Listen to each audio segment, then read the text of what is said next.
नमस्कार, जनतंत्र टीवी देख रहे हैं आप। मैं हूं आपके साथ कोमल गंगवार। अपना उत्तराखंड की शुरुआत करेंगे तो उत्तराखंड में विधानसभा के मानसून सत्र का 5वां दिन था आज, जहां किसानों के मुद्दों को लेकर कांग्रेस विधायक ट्रैक्टर से विधानसभा पहुंचे और कृषि कानून के अलावा और भी किसानों के कई मुद्दों पर सरकार को घेरने की कोशिश की।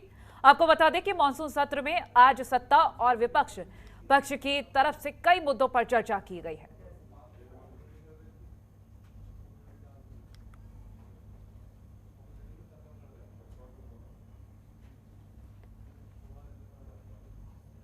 और वहीं विधानसभा के मानसून सत्र का आज जैसे कि 5वां दिन था, जहां सत्र के दौरान सीएम पुष्कर सिंह धामी ने कई अहम घोषणाएं की, जिसमें गवर्नमेंट डिग्री कॉलेजों के छात्रों को टैबलेट उपलब्ध कराया जाएगा।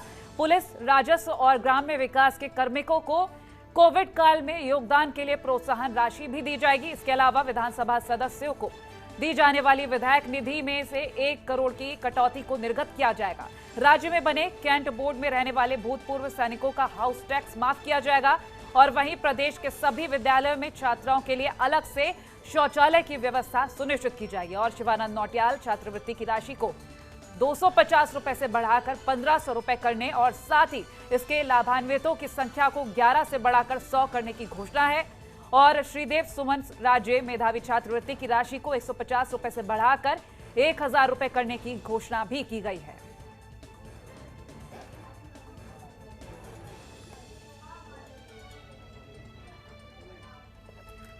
तो सीएम पुष्कर सिंह धामी ने कई घोषणाएं की हैं। छात्रवृत्ति में खासतौर पर अगर हम बात कर रहे हैं तो छात्रवृत्ति को बढ़ाया गया है 250 रुपए से बढ़ाकर 1500 रुपए। और श्रीदेव सुमन राज्य मेधावी छात्रवृत्ति को भी बढ़ाया गया है 100 रुपए से बढ़ाकर 1000 रुपए ये राशि कर दी गई है। तो शिवानंद नौटियाल छात्रवृत्ति को 250 से बढ़ाकर 1500 किया गया है।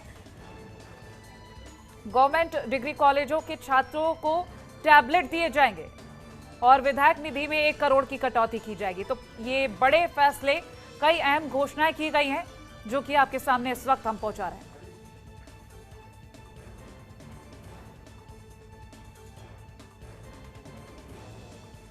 और अधिक जानकारी के लिए हमारे साथ ब्यूरो चीफ सुरेंद्र ढाका जुड़ चुके हैं। सुरेंद्र, आपसे जानेंगे आज जिस तरह से सीएम धामी ने कई घोषणाएं की हैं, छात्रवृत्ति को बढ़ाया गया है लेकिन वही विधायक निधि से भी कटौती होगी, और क्या कुछ अपडेट? देखिए, मैं आपको बता दूं, पिछले 5 दिनों से सत्र चल रहा है और इसमें तमाम तरह के जो उदाहरण हैं पुष्कर सिंह धामी ने पेश किए। सबसे बड़ी बात यह है कि अभी तक आपने देखा होगा जितने भी हंगामे सदन के अंदर होते हैं उसमें अमूमन मुख्यमंत्री ज्यादा रिस्क नहीं लेते हैं, लेकिन इस बार जब भी विधायक बेल में आए हैं या विधायक बाहर आकर धरने पर बैठे हैं तो खुद पुष्कर सिंह धामी बाहर आए हैं और उन्होंने लगातार विधायकों के हाथ पकड़कर अंदर ले गए हैं, उनकी समस्याओं का समाधान किया है। जो आपने कोरोना की बात की है, कोरोना को लेकर अगर हम बात करें तो कोरोना की बात यह है कि जिस तरह कोरोना काल में जो सत्र है वो निर्बाध चला है और सोशल डिस्टेंसिंग का जिस तरह से पालन कराया गया है, खुद जो विधानसभा अध्यक्ष है उन्होंने कहा है कि मैं सभी का धन्यवाद करता हूं, इतने अच्छे माहौल में सत्र चल रहा है। और दूसरी बड़ी बात यह है कि जिस तरह कोविड में जिस तरह जो घोषणाएं की गई है, विधायकों के अगर फंड कटते हैं तो उसमें कोई दिक्कत नहीं है। खुद मुख्यमंत्री ने साफ कर दिया है कि जिस तरह से विधायकों के फंड काटना जरूरी है क्योंकि अनुपूरक बजट भी पास कराया गया है। तो तमाम तरह की घोषणाएं मुख्यमंत्री ने की हैं, इसका लाभ आने वाले समय में देखने को मिलेगा। और जो कोविड की तीसरी लहर की तीसरी वेव की जो संभावनाएं जताई जा रही है उसमें कारगर साबित होगा। कोमल। सुरेंद्र, जिस तरह से अगर हम देख पा रहे हैं तो डिग्री कॉलेजों के छात्रों को टैबलेट्स दिए जाएंगे, ऐसे में क्या कोई मेरिट लिस्ट जारी की जाएगी या सभी छात्रों को ये टैबलेट्स दिए जाएंगे? देखिए, जो छात्रवृत्ति और जिस टैबलेट की आप देने की बात करें, टैबलेट का सीधा सा काम है। जिस तरह उत्तर प्रदेश में भी टैबलेट और जिस तरह सपा सरकार में लैपटॉप दिए गए थे, तो उसी की तरह उच्च शिक्षा नीति है और सैनिक कल्याण है, राजस्व विभाग है, पुलिस विभाग है, सबके लिए अलग अलग घोषणाएं मुख्यमंत्री ने की है। टैबलेट देने की जो बात की है वरीयता के आधार पर दिया जाएगा, मेरिट के आधार पर दिया जाएगा, लेकिन कितने लोगों को दिया जाएगा इसका आने वाले समय में पता चलेगा, क्योंकि जैसे जैसे विभाग इनकी डिटेल लेगा, शिक्षा विभाग, उसके बाद ही ये तय हो पाएगा कि कितने छात्रों को ये दिया जाएगा और सरकार का जो बजट है वो कितना इसमें इंक्लूड उसमें करेंगे। जो अनुपूरक बजट पास कराया है वो टैबलेट के जो शिक्षा विभाग में कितना जाएगा उसी आधार पर जब अनुपूरक बजट का बंटवारा होगा तो उसमें ये चीजें फाइनल हो जाएंगी। चलिए, बहुत शुक्रिया सुरेंद्र तमाम जानकारी हमसे साझा करने के लिए।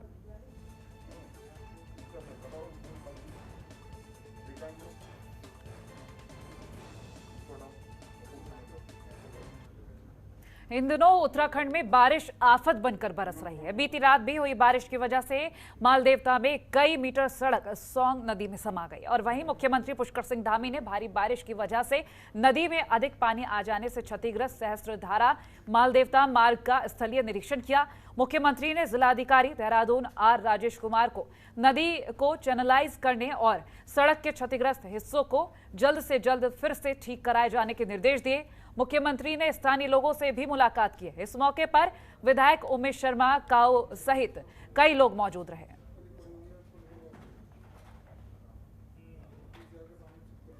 उधर उत्तराखंड विधानसभा के मानसून सत्र का आज 5वां दिन था, जहां सदन में गन्ना समर्थन मूल्य और बकाया राशि बढ़ाने को लेकर कांग्रेस विधायक ट्रैक्टर से विधानसभा पहुंचे।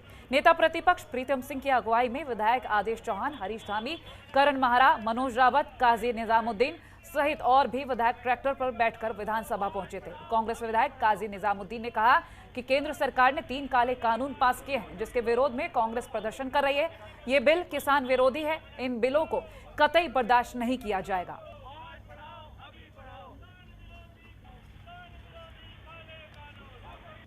किसान की आवाज दबाना चाहेगी, वो हम नहीं दबने देंगे।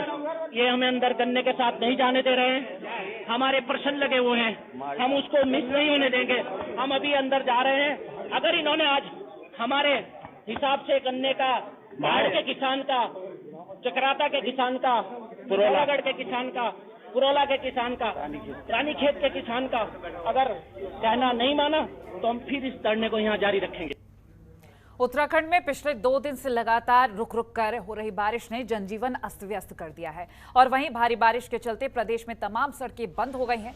सड़कों को खोलने और आवागमन सुचारू करने के लिए प्रशासन इस तरह से काम को तेजी से बढ़ा रहा है। ऋषिकेश देहरादून मार्ग पर जाखल नदी पर बना पुल भी ढह गया है, जिसको लेकर मुख्यमंत्री पुष्कर सिंह धामी ने जांच की बात कही है। सीएम ने कहा है कि पुल कब बना और पहले के निर्माण को लेकर जो भी अधिकारी जांच के दायरे में आएंगे और दोषी पाए जाएंगे उनको बख्शा नहीं जाएगा। और वहीं इसको लेकर नेता प्रतिपक्ष प्रीतम सिंह ने भी अपनी प्रतिक्रिया दी है। उन्होंने कहा है कि बारिश की वजह से जगह जगह सड़कें और पुल क्षतिग्रस्त हो रहे हैं। इसकी सरकार को जांच करानी चाहिए और दोषियों के खिलाफ सख्त से सख्त कार्रवाई की जानी चाहिए। अभी ये जानकारी आई है कि हमारा ये जो पुल है ऋषिकेश और हमारे इस डोईवाला क्षेत्र और एयरपोर्ट को रानी पोखरी को जोड़ने वाला रानी पोखरी क्षेत्र में वो पुल जो है नीचे धंस गया है।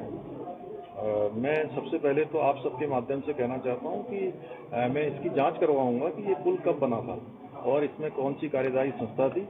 अगर कहीं पर अगर इसमें है तो इस पर भी जैसे हमने पहले जो है कहा था कि हम हरिद्वार में जो कोविड टेस्ट में जो अगर गड़बड़ी पाई जाएंगी तो उसके खिलाफ कार्रवाई करेंगे, इसी प्रकार से हम इस पर भी कार्रवाई करेंगे और जनजीवन सामान्य उसके लिए हम व्यवस्था करेंगे। पुलिस विभाग को हम निर्देशित करेंगे कि वहाँ से लोग न जाएं, क्योंकि वो अब खतरे वाला है। सभी से मैं अपील भी करता हूँ कि वो रास्ता उसका डाइवर्ट कर दिया गया है और ठीक प्रकार से पुलिस जो है गाइड के रूप में वहाँ पर काम करेगी।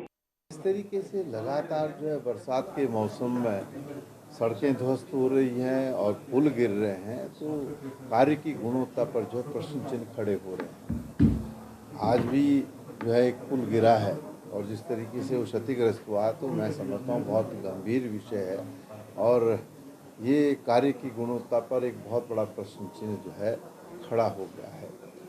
हम सरकार से कहना चाहते हैं कि इस तरीके से जो लोग कार्य की गुणवत्ता से जो है खिलवाड़ करने का काम कर रहे हैं, सरकार तत्काल प्रभाव से इनके खिलाफ कार्रवाई करे।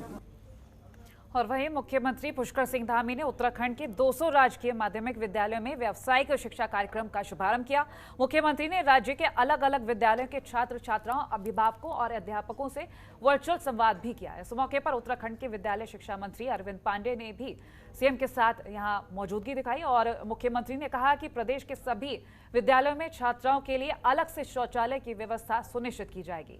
मुख्यमंत्री ने शिवानंद नौटियाल छात्रवृत्ति की राशि को 250 रुपए से बढ़ाकर 1500 रुपए करने और साथ ही इसके लाभान्वितों की संख्या को 11 से बढ़ाकर 100 करने की घोषणा की है। उन्होंने श्रीदेव सुमन राज्य मेधावी छात्रवृत्ति की राशि को बढ़ाकर 150 रुपए से 1000 रुपए करने की घोषणा की है।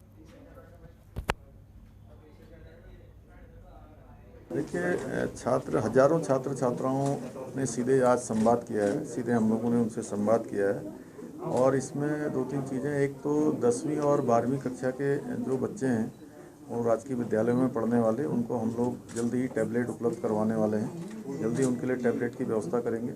और साथ ही में जो अभी कुछ लोगों के द्वारा ये ऐसी बातें आ रही थी कि रजिस्ट्रेशन शुल्क लग रहा था उत्कृष्ट विद्यालयों में और कुछ फीस ली जा रही है ज़्यादा, ऐसी कोई बात नहीं, कोई फीस नहीं ली जा रही है, कोई शुल्क अलग से नहीं लिया।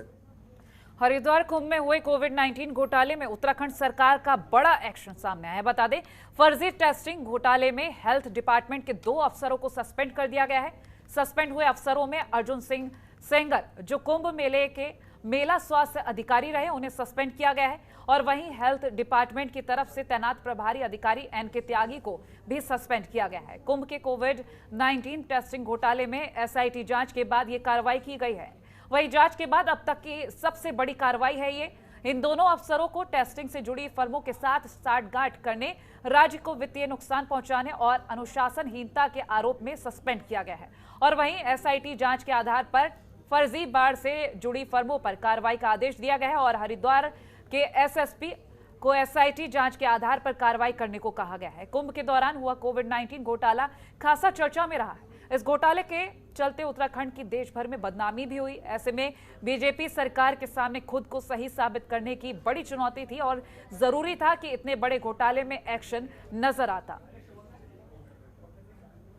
ये जिस दिन मैंने पद और गोपनीयता की शपथ ली थी, मुख्य सेवक के रूप में काम करना शुरू किया था, आप सब लोगों के माध्यम से और बहुत सारी जगह से मेरे पास ये बात आई थी कि इसमें बहुत बड़े पैमाने पर गड़बड़ी हुई है और कोविड जांच में बहुत घपला हुआ है। तो मैंने कहा था कि अभी मैं कुछ बोल नहीं सकता हूं, लेकिन हम इसकी जांच करवाएंगे और जांच परिणाम आने के बाद हम इस पर कार्रवाई करेंगे। अब जांच रिपोर्ट आ गई है और जांच रिपोर्ट के आधार पर हमने ये कार्रवाई की है। अगर इसमें अभी जांच रिपोर्ट आगे भी होनी है और भी जो भी दोषी पाए जाएंगे उनके खिलाफ कठोर। खबरों के निष्पक्ष विश्लेषण के लिए सब्सक्राइब करें Jantantra TV and press the bell icon. Never miss any update.